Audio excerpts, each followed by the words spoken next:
Good day and salutations, my friends. So happy to have you here and see all of your beautiful faces. Today, I have a fun little project for you guys that is very easy on the wallet and it's actually pretty practical for your YouTube or streaming setup. And as I'm sure you already guessed from the title of this video, we're gonna be making this bad boy right here. And if you're wondering what this ugly piece of crap is, this could be your next full RGB light. You're welcome. Yes, I know it is not the prettiest looking thing, but in all reality, a light this big and shaped like this isn't really a light that you want seen in your setup anyways. It's more used to use as an accent for lighting yourself or your wall, literally anywhere in your setup that you want to kind of shine light onto, but not actually see the light itself. And pretty much all of these lights that you look to buy that are full RGB are very expensive. And truth be told, I've been wanting to buy a light like this for quite some time now. I just couldn't justify spending the money because, like I said, they are really expensive. So the dream kind of died down a little bit, and as I was going to make another video for today's upload, I stumbled across an extra RGB light strip that I had laying around that I didn't really need anymore and didn't really know what to do with, and suddenly had the idea to make my own DIY full RGB light. Now, as you saw, and like I've already mentioned, it won't be the prettiest looking thing. It's probably not gonna hold up for years to come, but in the meantime, I think it's an excellent replacement to get you by until you can save up the money to buy an actual RGB light. Or you know what? I think it's actually good enough. If it holds up, you can use it for literally as long as you want. So if something like this interests you guys and you wanna beef up your streaming or YouTube setup today, then stick around. We're gonna get crafty. So the things you'll need to pull off this super simple and extremely cheap project today consists of a cardboard box, some aluminum foil, tape, scissors, and of course, the Govee RGB light strip. And also not shown in this frame, you will need some type of white cloth or fabric. This will help diffuse the light and give it a bit of a softer glow. So the first thing you're gonna need to do is you're gonna need to wrap the entire inside of the box with aluminum foil. Basically what this aluminum foil is doing for you is reflecting all the light back out towards whatever subject or object you want it to.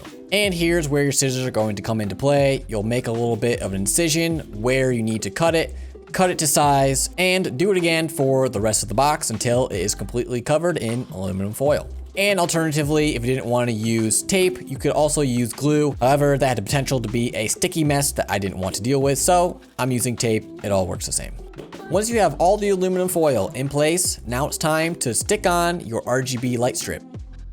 And what's nice about these RGB light strips is you can peel off the bottom paper and it leaves a nice sticky adhesive that you can stick right onto the aluminum foil, and you can be rest assured it won't be going anywhere. And I would recommend peeling it off little by little so you're not stuck with a long string of sticky mess and it gets stuck everywhere. And this way it allows you to be careful and place it on with precision all the way around until you get to the last little bit.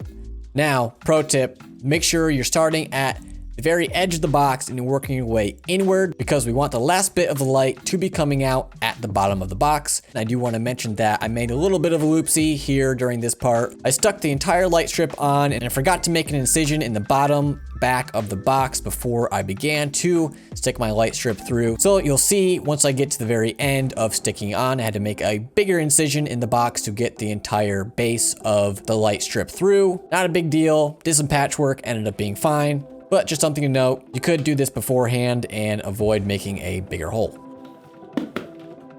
Now it's time for that white fabric I mentioned before. This is one that I'm repurposing from an old light I used to have. And you kind of follow along how I'm doing it right now. There's no right or wrong way to stick this on. As long as it's relatively tight and covering the entire surface of your box, then you should be good to go. And of course, at the end here, I have a ton of extra fabric, so I'm cutting it off and I can probably repurpose this for another light another day. And as you can see, I intentionally left 2 of the cardboard flaps still available to my use. I can use these as a, what we call in the video industry, a barn door. So basically I can shape my light how I want it. If I don't want it to spill too much over here, then I can make sure this is adjusted just right. So that way I'm not getting light in a certain area in my shot. And I can also close it more. So that way it's a little bit less of light coming through. Really, you can use it however you want, but it's a nice option to have if you want it. Then once you have your box light to your liking, it's time to test it out. And by using the remote it comes with, I turn it on and voila. I mean, for something that's made up of primarily cardboard, it really doesn't get much better, I guess, unless you have the real thing.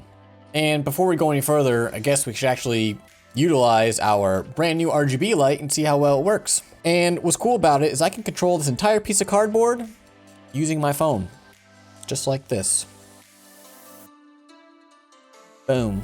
Now, of course, I'll list everything in the description down below that you'll need in order to pull off this RGB light, but really most of them should be household items, so there's really not much down there for me to list. And at the very least, what I'll have listed in the description below is the Govee RGB light strip.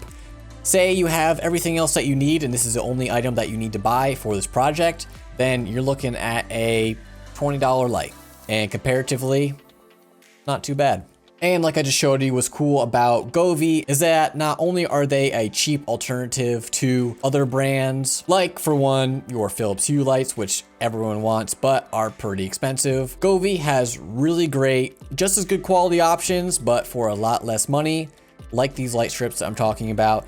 And when downloading their Govee app, like I have right here on my phone, if it'll focus ever, I can have all my lights in my setup synced in here. I can press on, off to turn them obviously on or off. And then for this light in particular, say I wanted to change it to something like, I don't know, purple. Hit purple and instant reaction. Now I have a purple edge light.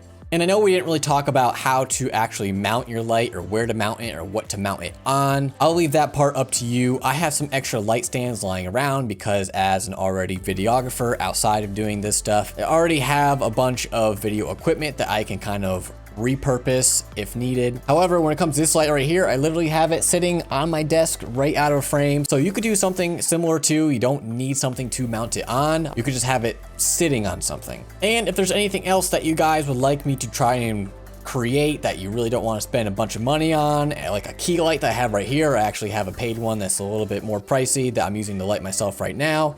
But anything of those sorts that you'd like to see, then please leave it down in the comments down below and I can try to come up with a cool, fun, and pretty cheap DIY solution for you. And if you want to see these lights in action, be sure to check out my stream every Monday, Wednesday, Thursday from 6:30 p.m. Eastern and on, and Saturdays. But past that, that's all I have for this one. I'll catch you in the next one.